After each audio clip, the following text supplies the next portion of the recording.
ईशावास्योपनिषद के प्रथम मंत्र के व्याख्यान रूप भाष्य का विचार हम लोग कर रहे हैं। भाष्य में ईशावास्यम इदं सर्वं यत्किंच जगत्यां जगत इत्यादि पूर्वार्ध के द्वारा बताया गया कि अध्यस्त जो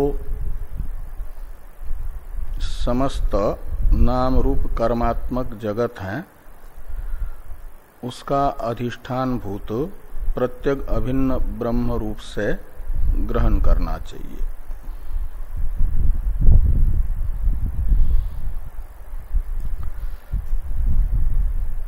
अर्थात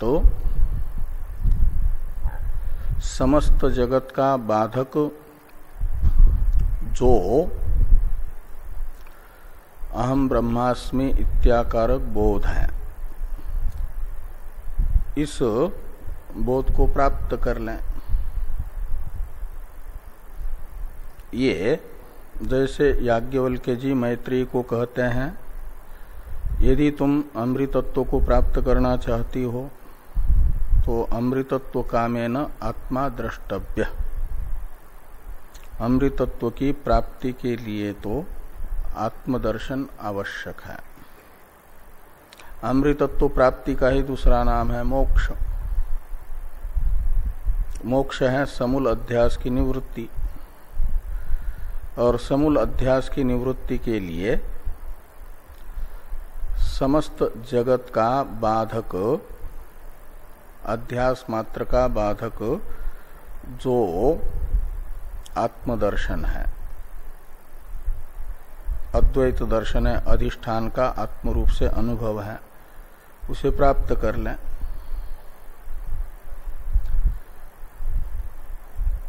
उसे कैसे प्राप्त किया जाएगा, उसकी प्राप्ति का साधन तो श्रोतव्य, मंतव्य, निधिध्यासितव्य से वो अंतरंग साधन बताए अमृतत्व प्राप्ति के हेतुभूत आत्मदर्शन के श्रवणादि। और यहाँ पर भी ये बताया जा रहा है कि जो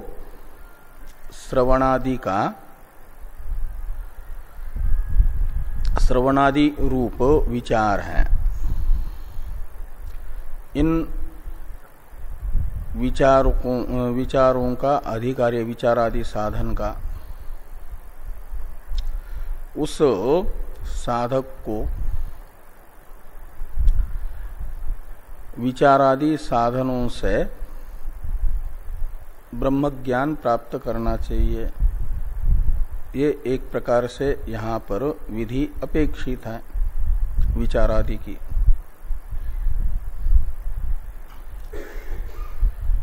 ईशावास्यम से ये बताया जा रहा है कि संपूर्ण जगत व्यावहारिक प्रमाणों से जो उसके व्यावहारिक रूप से गृहीत हो रहा है, उस व्यावहारिक जगत का जो पारमार्थिक स्वरूप है, उस पारमार्थिक स्वरूप विषयक ज्ञानानुकूल विचारादि साधन में प्रवृत्त हो जाए। ये ईशावास्यम का अर्थ है।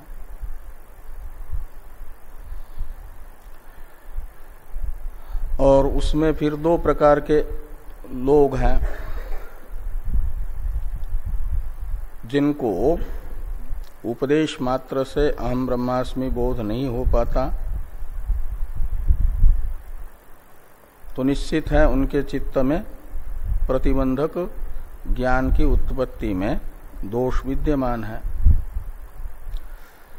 तो उन दोषों की निवृत्ति के उपाय अनेकों प्रकार के दोष होने से अनेक प्रकार के हैं, लेकिन मुख्य रूप से अधिकारी को दो साधन बताए जा रहे हैं अधिकारी की योग्यता देख करके। कुछ अधिकारी होते हैं, उनकी बुद्धि में विचार की योग्यता होती है, विचार कर सकते हैं, युक्ति कुशल होते हैं। तो कुछ अधिकारी होते हैं जो युक्ति कुशल नहीं होते,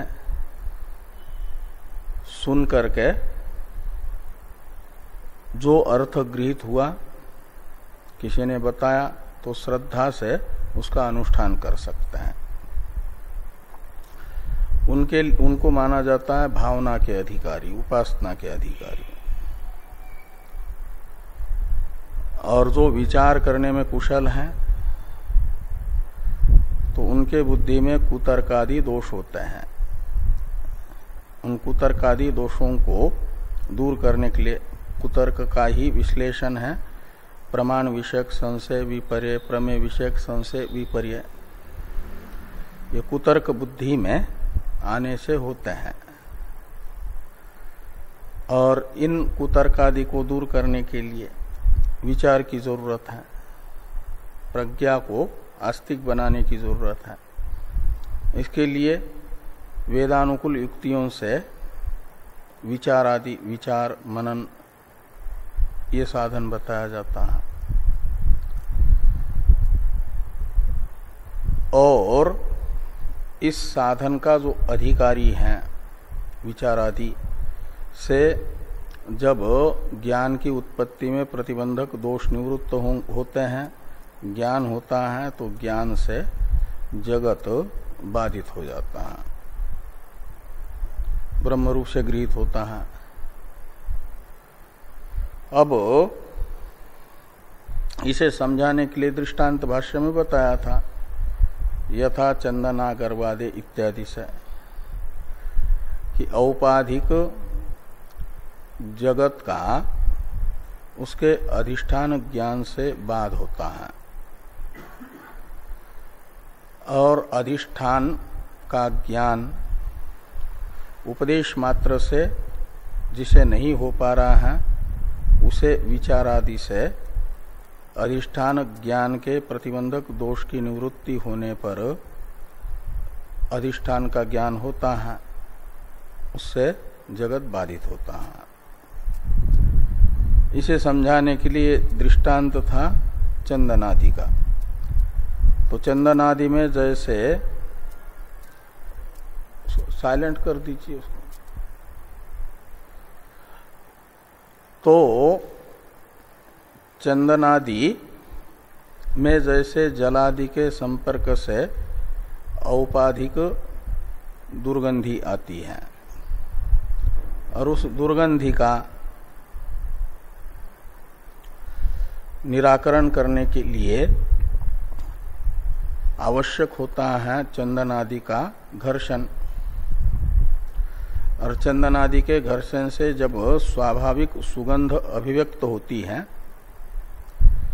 तो उस अभिव्यक्त हुए स्वाभाविक सुगंध से औपाधिक दुर्गंधि निवृत्त होती है, बाधित होती है।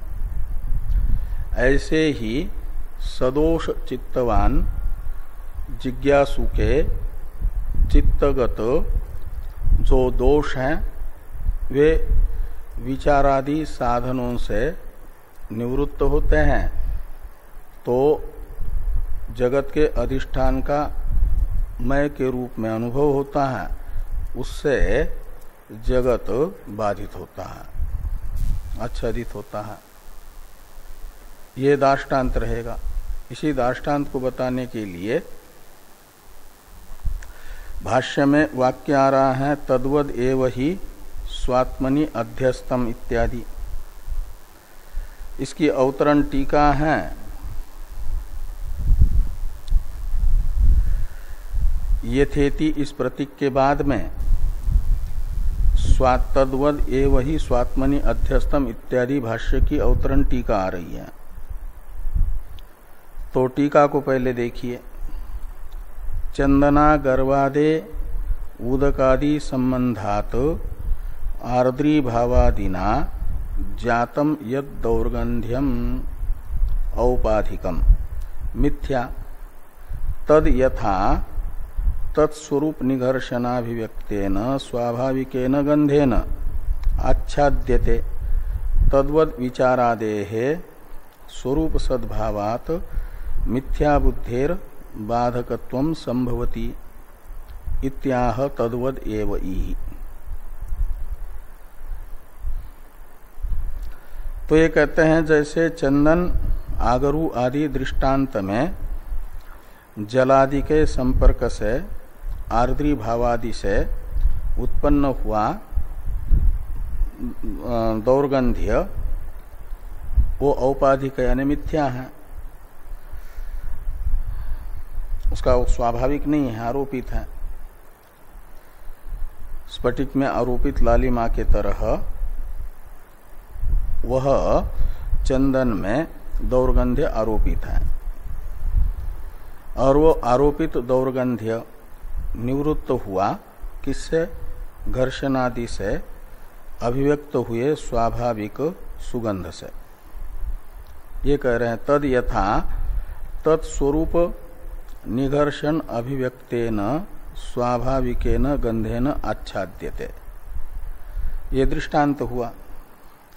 ऐसे दार्ष्टान्त में कहते हैं तद्वत विचारादेः स्वरूप सद्भावात मिथ्या बुद्धेर बाधकत्वम संभवति इत्याह तद्वद एव ही।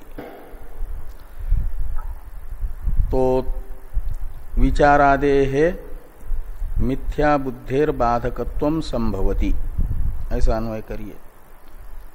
ये जो विचारादि साधन बताए जा रहे हैं सदोष चित्तवान साधक के लिए, जिसके चित्त में ज्ञान की उत्पत्ति में प्रतिबंधक दोष नहीं है, उस साधक को तो उपदेश मात्र से ही अहम ब्रह्मास्मि बोध हो जाता है। लेकिन जिसके चित्त में ज्ञान की उत्पत्ति में प्रतिबंधक दोष विद्यमान है, उसके लिए विचारादि साधन बताए जा रहे हैं। तो ये जो विचारादि साधन हैं उनमें मिथ्या बुद्धि बाधकत्व है। मिथ्या बुद्धि है अध्यास। तो विचारादेः मिथ्या बुद्धेर बाधकत्वम, विचारादि में मिथ्या बुद्धि का बाधकत्व है। मिथ्या बुद्धि तो अध्यास है, अध्यास का निवर्तक तो प्रमा होती है, विचारादि तो प्रमा नहीं है, इसलिए साक्षात बाधकत्व नहीं होगा विचारादि में प्रमा द्वारा। इसे बताने के लिए वो प्रमा बताई जा रही है। विचारादि से प्रमा होती है और प्रमा से साक्षात बाध होता है मिथ्या बुद्धि का, और प्रमा द्वारा विचारादि से मिथ्या बुद्धि का बाध होता है। विचारादि साक्षात बाधक नहीं है मिथ्या बुद्धि के, परंपरा बाधक है प्रमा द्वारा। वो प्रमा को बताने के लिए स्वरूप सद्भाव शब्द का प्रयोग है। स्वरूप सद्भावात का अर्थ है आत्म याथात्म्य अनुभवात। यहाँ सद्भाव शब्द से लेना ज्ञान, आविर्भाव, अभिव्यक्ति, स्वरूप की अभिव्यक्ति, आविर्भाव हुआ। तो स्वरूप यानी पारमार्थिक स्वरूप जगत का जो अधिष्ठान है उसका मय के रूप में आविर्भाव, इसी को प्रमा कहा जाता है। हाँ, तो ये है प्रमा, स्वरूप सद्भाव शब्द से कही गई, और उससे मिथ्या बुद्धि का साक्षात बाध हो जाएगा। और विचार आदि मिथ्या बुद्धि के बाधक जो स्वरूप सद्भाव शब्दित जगत अधिष्ठान का प्रत्यक अभिन्नत्वेन रूपेण आविर्भाव उसके हेतु हैं। इसलिए स्वरूप सद्भाव द्वारा विचारादि में मिथ्या बुद्धि बाधकत्व सिद्ध हो जाएगा। जैसे चंदन के घर्षण से दुर्गंधि बाधित होती है, वो सीधे घर्षण मात्र से नहीं होती, घर्षण से स्वाभाविक सुगंध की अभिव्यक्ति होती है और उस अभिव्यक्ति से औपाधिक दुर्गंध्य का बाध होता है। ऐसा होता है ना, घर्षण से स्वाभाविक गंध की अभिव्यक्ति हुई और घर्षण से अभिव्यक्त हुए स्वाभाविक गंध से दौर्गंध्य बाधित हुआ। हाँ, तो ऐसे विचारादि से स्वरूप अभिव्यक्त हुआ और उससे मिथ्या बुद्धि बाधित हुई, ये कह रहा है। यानी घर्षण और स्वरूप सद्भाव में तो पौर्वापर्य है। स्वरूप अभिव्यक्ति और अध्यास की निवृत्ति इनमें योगपद्य है। घर्षण क्या नाम, विचार और अभिव्यक्ति में योगपद्य नहीं है, पौर्वापर्य है। विचारादि होने के बाद भी यदि कोई भावी प्रतिबंध है तो स्वरूप का आविर्भाव नहीं होता, जैसे वामदेव जी को नहीं हुआ भावी प्रतिबंध होने से, उनकी साधना तो पूरी हो गई विचारादि। चित्त वर्तमान ज्ञानोत्पत्ति में प्रतिबंधक दोषों से रहित हुआ, लेकिन भावी प्रतिबंध था। वो भावी प्रतिबंध एक गर्भवास में रह करके उसका फल भोग करके दूर हुआ, तो गर्भ में ही उन्हें ज्ञान हुआ, वहां कोई विचारादि थोड़ी किए उन्होंने। इसका अर्थ है कि विचारादि होने पर भी ज्ञान नहीं होता यदि भावी प्रतिबंध है तो ज्ञान और विचारादि में योगपद्य नहीं है, पौर्वापर्य है।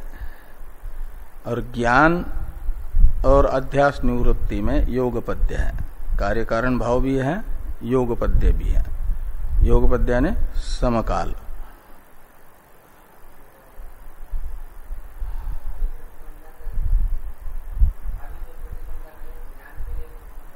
हाँ हाँ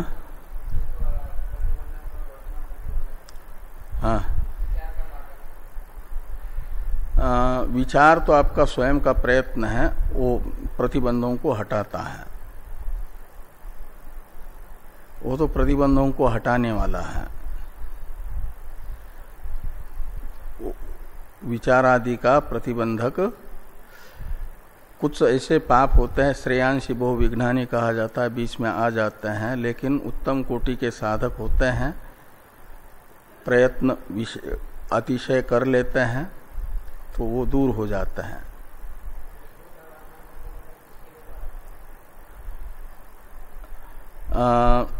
वर्तमान प्रतिबंध भी ज्ञान में बाधक है, ठीक है ना, और भूत प्रतिबंध भी कुछ न कुछ ज्ञान की उत्पत्ति में बाधाएं उपस्थित कर रहा था, इसलिए अतीत में ज्ञान नहीं हुआ है, तो सब ज्ञान से निवर्त्य। और उनकी निवृत्ति होती है अतीत प्रतिबंध की भी और वर्तमान प्रतिबंध की भी, वर्तमान में जो साधना की जा रही है उस साधना से। अतीत में प्रतिबंध था इसलिए ज्ञान नहीं हुआ, वर्तमान में भी ज्ञान नहीं है, श्रवण करने पर भी नहीं हो रहा है, तो प्रतिबंध है माना जाएगा। ये अतीत प्रतिबंध और वर्तमान प्रतिबंध ने, अतीत प्रतिबंध ने अतीत काल में ज्ञान नहीं होने दिया, वर्तमान प्रतिबंध इस समय ज्ञान नहीं होने दे रहा है। तो इन प्रतिबंधों को निवृत्त करती है साधक की साधना, वो है विचारादि।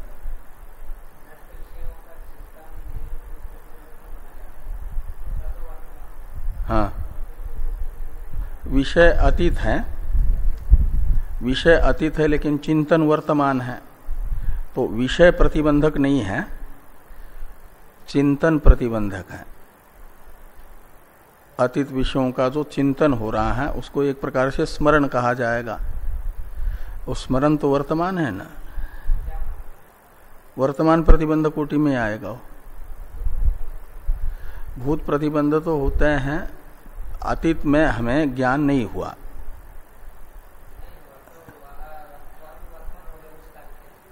हाँ, तो वो जैसे अतीत जन्म इस वर्तमान की अपेक्षा से जो अतीत है उनको अतीत कहा जाएगा। अभी वर्तमान है, इसकी अपेक्षा से जो भी भूतकालावच्छिन्न है उसे कहा जाएगा अतीत। तो अतीत काल में हमें ज्ञान नहीं हुआ का अर्थ है अतीत में प्रतिबंध था। इसलिए शिवमहिम्न स्तोत्र में पुष्पदंताचार्य जी भगवान शिव से ये कहते हैं कि मेरे से दो अपराध हो रहे हैं, एक अतीत में अपराध हुआ है और एक भविष्य में होने वाला है। उन दोनों अपराधों को आप क्षमा करें। वे ये बताते हैं कि शिव को नमस्कार करने मात्र से ही मुक्ति मिलती है। ऐसा एक श्लोक है, उसमें मुक्ति और नमस्कार इन दोनों में साध्य साधन भाव बताया गया है। और वे ये मानते हैं कि मेरा जन्म हुआ है तो निश्चित ही जन्म होने का अर्थ है अभी मैं बद्ध हूं, मुक्त नहीं हूं। मुक्त क्यों नहीं हूं? यदि मुक्ति का साधन किया होता अतीत में तो निश्चित मैं मुक्त होता। अतीत में मैंने मुक्ति का साधन शिव को नमस्कार किया ही नहीं। यदि करता तो निश्चित मुक्त होता। और अब मैंने इस जन्म में शिव को नमस्कार किया है तो नमस्कार करते ही मुझे नमस्कार का फल मुक्ति प्राप्त हो गई। तो वर्तमान में जब तक प्रारब्ध है तब तक जीवन मुक्ति, और प्रारब्ध समाप्त होने के बाद जन्माभाव, फिर शरीर प्राप्त नहीं होगा, स्वरूप अवस्थान होगा। तो भविष्य में फिर शरीर के न होने से नमस्कार नहीं कर पाएंगे। किसी को नमस्कार करने के लिए शरीर की जरूरत है ना, किसी के चरणों में अपना सिर झुकाना यही तो नमस्कार होता है। तो उसके लिए आवश्यक होता है शरीर। तो जो मुक्त होता है उसे शरीर तो मिलता नहीं। तो भविष्य में भी पुष्पदंताचार्य जी कहते हैं मैं नमस्कार नहीं कर पाऊंगा शरीर के न होने से। और अतीत में तो मैंने नमस्कार शरीर होते हुए भी नहीं किया। अनादि संसार में अभी तक तो शरीर धारण करके ही रहता रहा, लेकिन किसी भी पहले जन्म में मैंने शरीर होते हुए भी नमस्कार नहीं किया। यदि नमस्कार करता तो निश्चित मुक्त होता, और इस जन्म में मैंने नमस्कार किया है इसलिए मैं मुक्त हो गया। तो अतीत में शरीर के रहते हुए भी नमस्कार न करना ये एक अपराध हुआ। भविष्य में शरीर रूपी नमस्कार का साधन न होने से, शरीर नहीं होने से नमस्कार नहीं हो पाएगा, ये भविष्य का अपराध। इन दोनों के लिए क्षमा मांगने के लिए भी शरीर की जरूरत है। वर्तमान में शरीर है तो एक पहले किए हुए अपराध की क्षमा और एक भविष्य में होने वाले अपराध की क्षमा इसी समय में मांगता हूं। इस अर्थ का बोधक एक श्लोक है शिवमहिम्न स्तोत्र में, जो सर्वत्र नहीं पाठ होता, कहीं कहीं होता है, ओंकारेश्वर में होता है। वपुष प्रादुर्भावात दनुमितमिदम जन्मनि पुरा पुरारे न क्वापि क्षणमपि भवन्तः प्रणतवान नमन मुक्त संप्रत्यहमतनुरग्रेप्यनतिमान इतिश क्षंतव्यम तदिदम अपराध द्वयमपि। ये श्लोक है महिम्न स्तोत्र में, जो नमो नेदिष्ठाय प्रियदवदविष्ठाय च नमः आता है ना, इसके बाद में क्रम में। तो नमो नेदिष्ठाय प्रियदवदविष्ठाय च नमः इस श्लोक में तो हरेक पंक्ति में कई बार नमस्कार नमस्कार आया है। तो नमस्कार किया है यहाँ पुष्पदंताचार्य जी ने, और नमस्कार करने से उन्हें मुक्ति मिली, ये यहाँ पर बता रहे वो पुष्प प्रादुर्भाव इत्यादि में। वे कहते हैं कि शरीर, वपु यानी शरीर, वपुष प्रादुर्भाव का अर्थ है जन्म। तो जन्म होने से मैं अनुमान करता हूं, धुएं को देख करके जैसे वन्य का अनुमान किया जाता है, ऐसे मेरा जन्म जो हुआ इससे मैं अनुमान करता हूं कि मैंने अभी तक इस अनादि संसार में असंख्य जन्म लिए, लेकिन पहले बीते हुए जन्मों में कहीं पर भी आपको नमस्कार नहीं किया। कहा यदि नमस्कार करता तो जन्म न होता, जन्म हुआ इससे निश्चित है कि नमस्कार नहीं किया। ये पूर्वार्ध प्रथम पाद का अर्थ है। वपुष प्रादुर्भावा दनुमितमिदम जन्मनि पुरा। और पुरारे ये संबोधन है। पुरारे न क्वापि क्षणमपि भवंतम प्रणतवान, मैंने पूर्व जन्म में कभी भी आपको नमस्कार नहीं किया, ऐसा मैंने अनुमान किया है।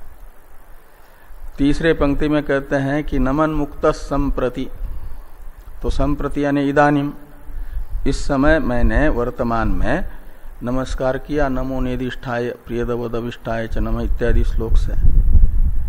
तो संप्रति नमन, सन्मुक्त, नमन मुक्त संप्रति, तो नमस्कार करते ही नमन का अर्थ है। मुक्त, मैं मुक्त हो गया, यानी नमस्कार मुक्ति का हेतु है।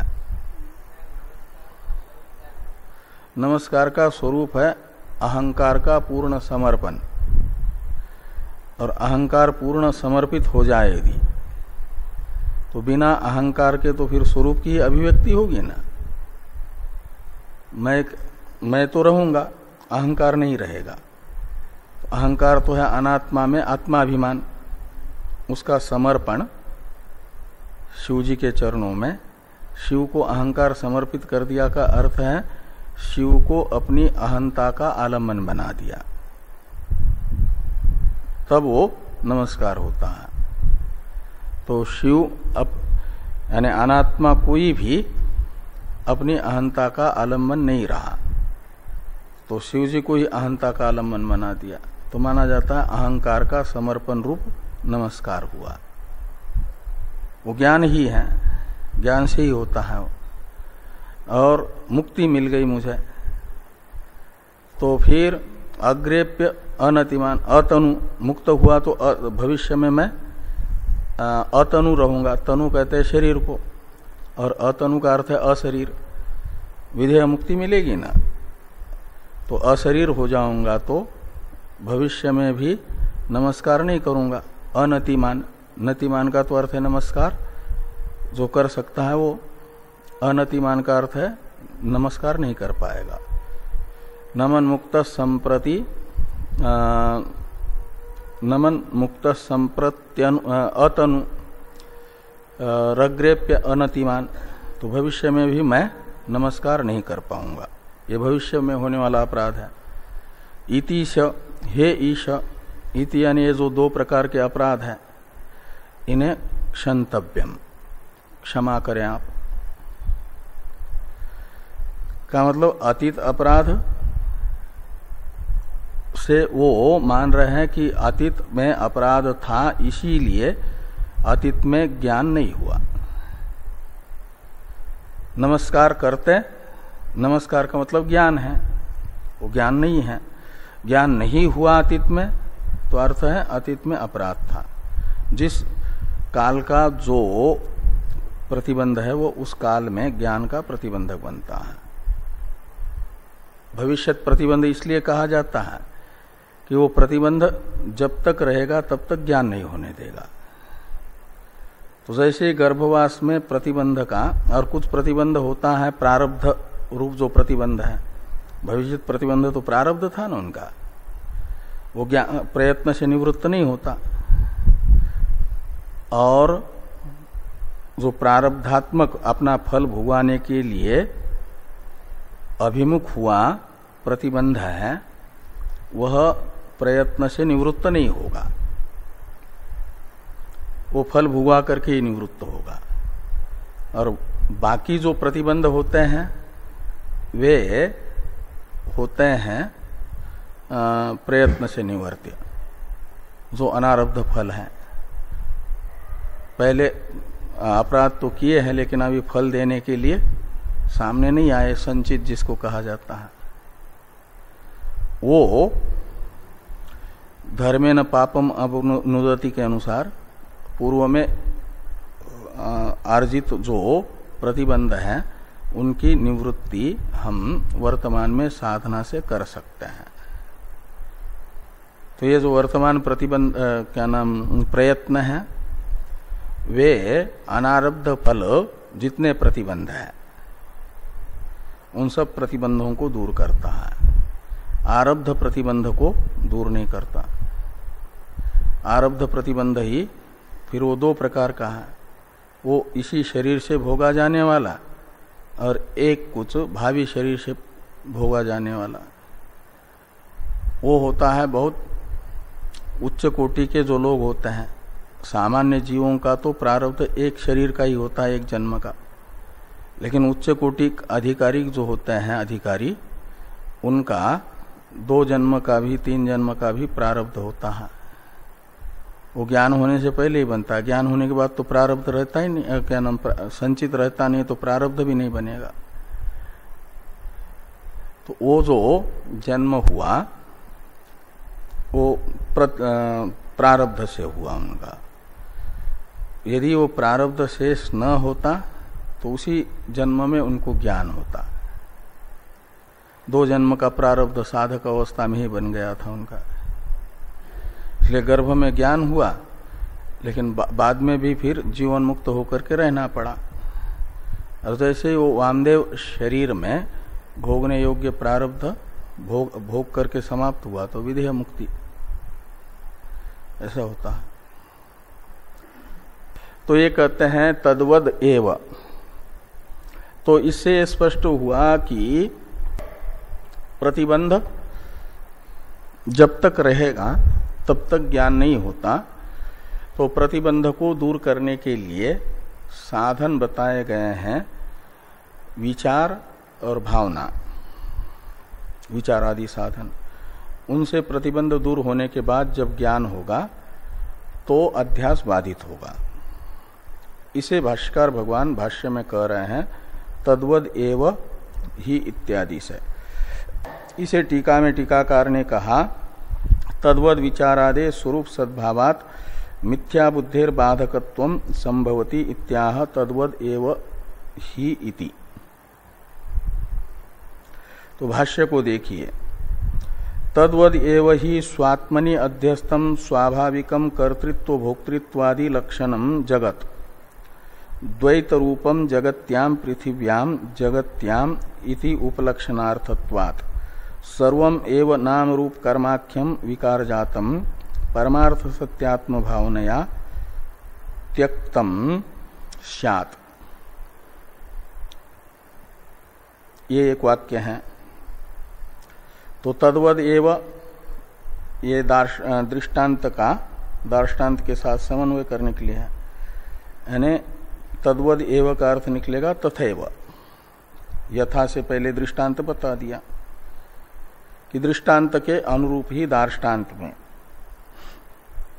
दृष्टांत में जो दौर्गंध्य था उसके स्थान पर दार्ष्टान्त में रहेगा आत्मा में अध्यस्त ये जगत। दौर्गंध्य आच्छादित हुआ न दृष्टांत में, ऐसे यहां पर जिसको आच्छादित करना है, बाधित करना है, वो हो जाएगा ये जगत। चंदन में दौर्गंध्य जैसे औपाधिक है, ऐसे आत्मा में अद्वैत जो आत्मा है उसमें ये द्वैतात्मक जगत चंदन के दुर्गंधि के तरह आरोपित है, चंदन में आरोपित दुर्गंधि के तरह आरोपित है। तो ये कहा कि स्वात्मनि अध्यस्तम यानी आरोपितम, चंदन में आरोपित दुर्गंधि के तरह। ये आत्मा में कहाँ से आया? जैसे चंदन में दुर्गंधि तो आरोपित हुई वो जलादि के संपर्क से, आर्द्री भावादि हुआ, उससे दुर्गंधि आ गई। आत्मा में ये जगत रूपी दुर्गंधि कहाँ से आ गई? द्वैत रूपी। तो उसको बताने के लिए विशेषण है स्वाभाविकम।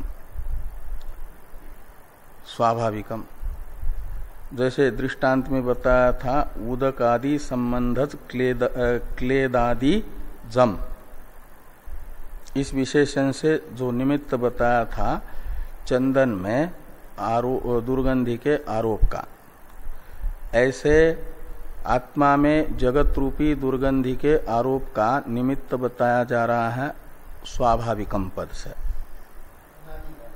तो स्वाभाविकम इसमें स्वभाव सिद्ध स्वाभाविकम का अर्थ है, और स्वभाव का अर्थ क्या है?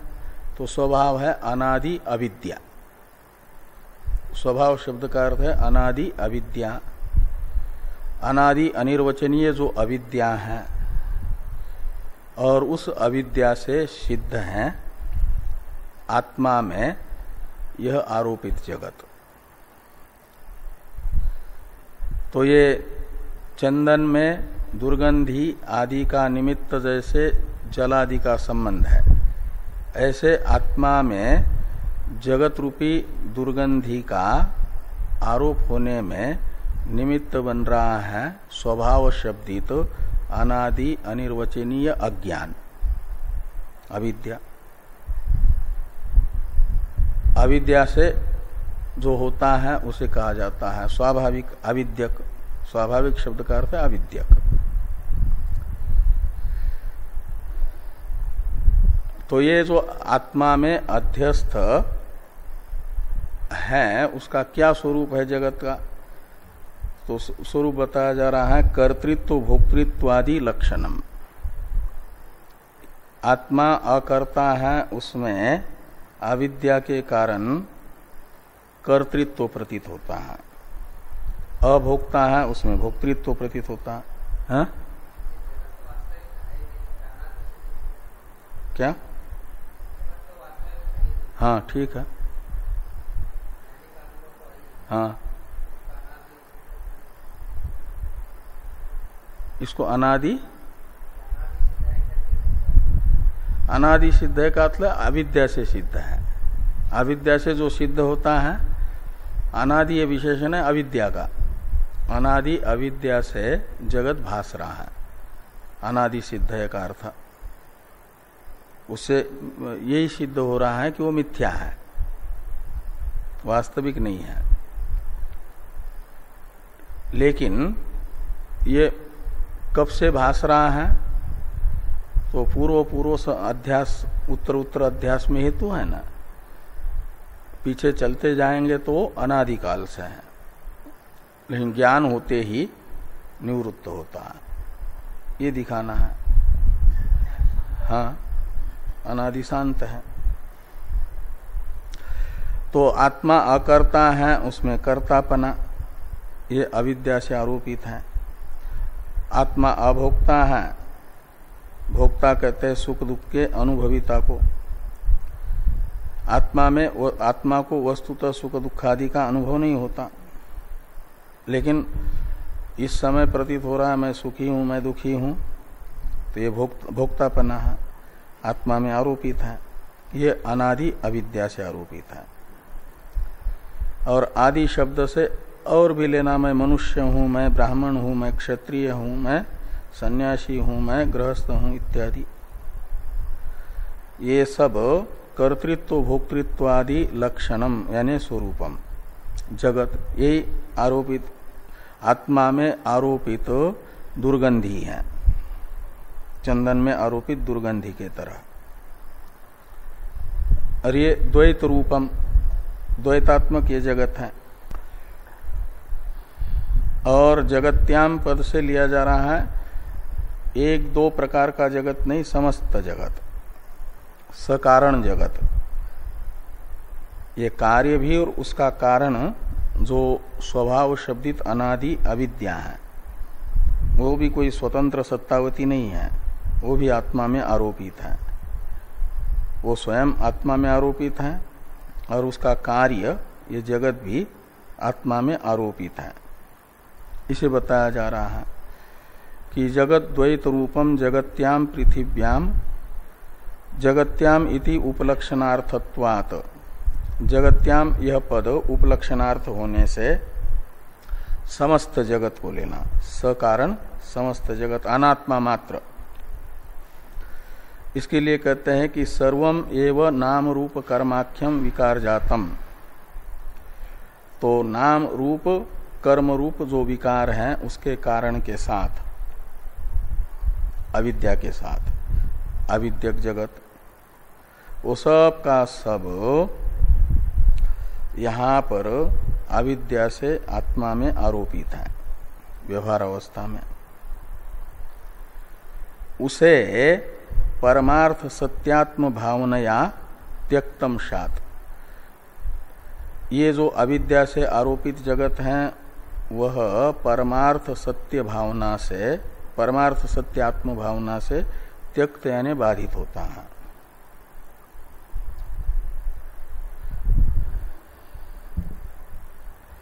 बाधित हो जाता है, त्यक्तम सात यानी बाधितम सात। ये नियम होता है कि चित्त में एक समय एक ही वृत्ति होती है। जब स्वर्ण के कार्यभूत आभूषण अंगूठी किरीट कुंडल कंकणादि में उनका जो आकार विशेष है जिसे विकार कहा जाता है, कार्य कहा जाता है, उस रूप कार्याकार वृत्ति बनती है तो स्वर्णाकार नहीं रहती है उस समय। और जब इन सब में एक स्वर्ण की मात्र वृत्ति बनती है तो कार्याकार उस समय उस वृत्ति में गृहीत नहीं होता। तो जिसका ग्रहण नहीं हो रहा है माना जाता है वह त्यक्त हो गया, छूट गया। जिसका ग्रहण हो रहा है वह स्वीकार कर रहा है, अंगीकार कर रहा है। जिसका ग्रहण नहीं हो रहा है वो बाधित हो रहा है। तो अंगूठी आदि का बाध है स्वर्ण रूप से उनका ग्रहण, तो विकार का बाध हुआ। ऐसे जगत का जो तात्विक स्वरूप है जिसमें वह अध्यस्त है, किसमें अध्यस्त है? तो पहले बताया स्वात्मनि अध्यस्तम, स्वरूप में अध्यस्त है। तो वो जो स्वरूप है अपना प्रत्येक अभिन्न जगत अधिष्ठान ब्रह्म, ये है स्वात्मा स्वरूप और उसमें अध्यस्त है ये जगत। इसलिए उसका तात्विक स्वरूप हो जाएगा जगत का अपना अधिष्ठान भूत प्रत्येक अभिन्न ब्रह्म, यानी मेरा ही अपना वास्तविक स्वरूप। साधक ये समझ लें कि मेरा अपना वास्तविक स्वरूप ही जगत का तात्विक स्वरूप है। तो मैं अपने वास्तविक स्वरूप को ग्रहण करूंगा तो मेरा भी और जगत का भी जो व्यावहारिक स्वरूप है, कर्ता भोक्तापना मेरा व्यावहारिक स्वरूप अध्यस्त स्वरूप, और जगत का ये जो शब्द रूप रस गंधादि ये अध्यस्त स्वरूप है, ये बाधित होगा। इस दृष्टि से कहा कि ये जितना भी नाम रूप कर्माख्य समस्त विकार जात हैं वह परमार्थ सत्य आत्म भावनया। तो परमार्थ सत्य जो आत्मस्वरूप है उसकी भावना से, उसकी दृष्टि, भावना है दृष्टि, वो दृष्टि करेंगे तदाकार वृत्ति बनाएंगे तो ये विकार जातम त्यक्तम सात यानी बाधितम सात, बाधित हो जाएगा। ये ईशावास्यम इदम सर्वम यत्किंच जगत्यान जगत पूर्वार्ध के द्वारा ये जो विचार में अकुशल साधक है उसके लिए तो भावना, ये दृष्टि, किसी अपने श्रद्धेय आचार्य से ठीक से सुन करके ये आचार्य ने बताया कि तुम जगत का तथा अपना परमात्म रूप से ही चिंतन करो। इधर उधर की वृत्ति चित्त में बनती है तो उसे हटा दो, और जगत दिख रहा है व्यावहारिक चक्षुरादि प्रमाण से, तो उसे देख करके तुम प्रयत्न करो उसे ब्रह्म रूप से ग्रहण करने का। जैसे मंदिर में जाते हैं तो चर्म चक्षु तो दिखाता है पत्थर आदि से बनी हुई मूर्ति को, लेकिन हम भावना नेत्र से उस मूर्ति को पत्थर न देख करके देखते हैं भगवान कृष्ण की मूर्ति है तो ये तो कृष्ण है, राम जी की मूर्ति है तो ये राम है, शिव जी की मूर्ति है तो ये शिव है। उनमें मूर्तियों में कृष्णत्व, शिवत्व, रामत्व ये किस नेत्र से देख रहे हैं?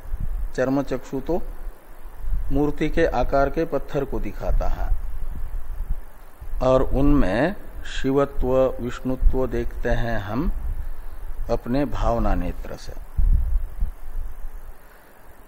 उस भावना नेत्र से केवल मूर्ति में ही शिवत्वादि न देख करके ये ईशावास्यम इदम सर्वम, यह मंत्र वेद बता रहा है कि ये सारा जगत और स्वयं का भी जो व्यावहारिक स्वरूप लौकिक प्रमाण से अनुभव में आ रहा है, इसे ही मूर्ति के स्थान पर रखो। ये पूरा संसार ही मंदिर है, संसार की हर एक वस्तु मूर्ति है और एक की ही मूर्ति है,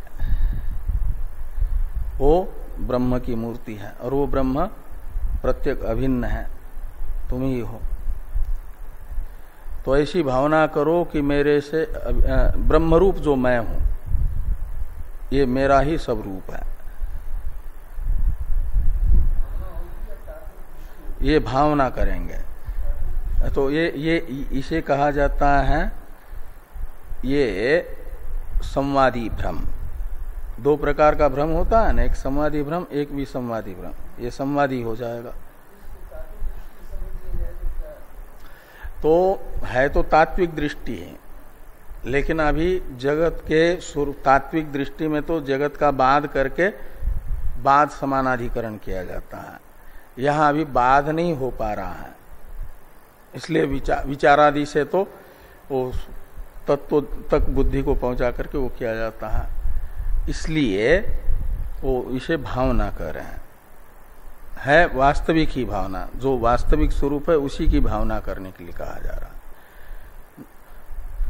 जैसे रस्सी सर्प नहीं है, लेकिन भ्रांत पुरुष को सर्प के रूप में दिख रही है, तो उसे कहा जा रहा है कि तुम और दृढ़ भ्रांति हुई है। तो उसका मित्र कहता है कि ये सर्प नहीं रस्सी है, इसको रस्सी ही समझो, रस्सी की भावना करो उसमें। ऐसे ही जगत तथा जगत का भोक्ता जीव, यह वस्तुतः दोनों भी जिसके अज्ञान से कल्पित हैं, भोक्ता तथा भोग्य जगत, उन दोनों में अधिष्ठान की भावना, ब्रह्म की भावना करने के लिए कहा जा रहा। जो विचार में असमर्थ है उसे, और जो विचार में समर्थ है उसे तो कहा जा रहा है विचार करो ऐसा। और विचार से जब प्रतिबंध दूर होगा, यथार्थ ज्ञान होगा, जिसके चित्त में कुतर्क नहीं है, आस्तिक है लेकिन विचार नहीं कर पाता, तो उसे भावना मात्र से ही जो थोड़ा प्रतिबंध चित्त में है वो दूर हो जाता है। श्रद्धा विशेष होने के कारण श्रद्धावान लभते ज्ञानम है ना, ये भावना करके जैसे ही प्रतिबंध दूर होगा, जगत का सत्यत्व मात्र उसके बुद्धि में एक प्रतिबंध है, वह इस भावना से शिथिल पड़ेगा, दूर हो। और जैसे ही फिर अहम ब्रह्मास्मि ये बोध होगा श्रद्धालु होने के कारण, तो ये कब होगा? जगत में ब्रह्म की भावना करते करते जगत में सत्य बुद्धि शिथिल पड़ जाएगी। ये विपरीत भावना है एक प्रकार से, जगत को सत्य समझना, मिथ्या जगत को सत्य समझना, ये विपरीत भावना है ना। इस विपरीत भावना को दूर करने के लिए जगत का जो तात्विक स्वरूप है उस स्वरूप से उसका ग्रहण करते रहो, तो जगत की ब्रह्म रूप से ही भावना करते करते एक संस्कार बनेगा ब्रह्म रूपता का। तो जगत फिर जगत रूप से सत्य न भास करके उसका जो तात्विक रूप है ब्रह्म, उस रूप से ही वो जैसा वो संस्कार दृढ़ होगा तो उस समय वो ये शुभ संस्कार माना जाएगा जगत का ब्रह्म रूप से संस्कार। जगत का जगत रूप से ही सत्यत्व का संस्कार ये अशुभ संस्कार है। ये अशुभ संस्कार जब तक रहेगा तब तक ज्ञान नहीं होगा। तो श्रद्धा विशेष होने के कारण संशय विपर्यादि नहीं है, संशय नहीं है, विपर्य, ये विपर्य है। तो इस विपर्य को दूर करने के लिए कहा जगत और स्वयं की ब्रह्म रूपता की भावना करो। इस भावना से जैसे जैसे भावना सुदृढ़ होगी तो जगत तथा स्वयं के अब्रह्मता का जो अशुभ संस्कार चित्त में था वह दूर हो जाएगा। वो दूर होते ही जैसे पूर्ण रूप से शिथिल पड़ जाएगा तो अहम ब्रह्मास्मि ये बोध उसे होगा, ये कहा जा रहा है। पक्की भावना हो जाएगी तो फिर वो भावना ही प्रमा का रूप धारण करेगी। हाँ, वो भावना प्रमा का रूप धारण करेगी। हाँ,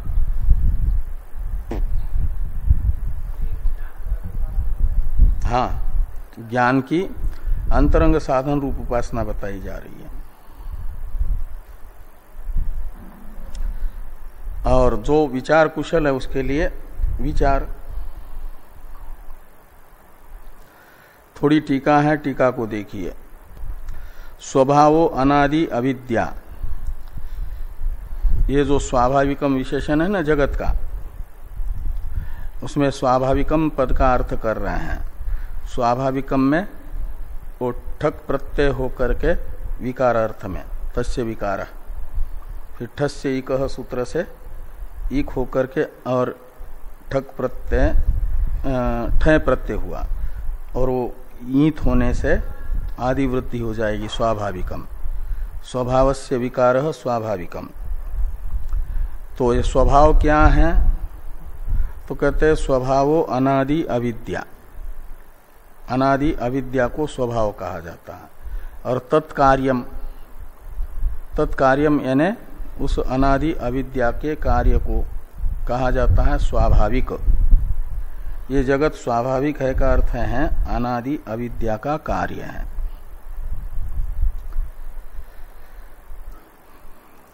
और इत्यादि ये स्वाभाविकम ये जो विशेषण है, और आदि शब्द से ग्राह्य उससे पहले भाष्य में दिया हुआ आत्मनि अध्यस्तम ये एक विशेषण।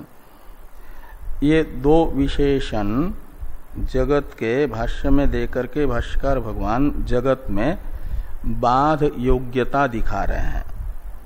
ये टीकाकार कहते हैं कि स्वाभाविकम इत्यादि बाध योग्यत्व प्रदर्शनार्थम विशेषणम। ये विशेषणम को इत्यादि के पास ले आइए। स्वाभाविकम इत्यादि विशेषणम बाध योग्यत्व प्रदर्शनार्थम, जगत का स्वाभाविकम और स्वात्मनि अध्यस्तम ये जो विशेषण द्वय हैं ये जगत में बाध की योग्यता को दिखाने के लिए है। जगत बाध योग्य है, ये सिद्ध होता है इसे। अब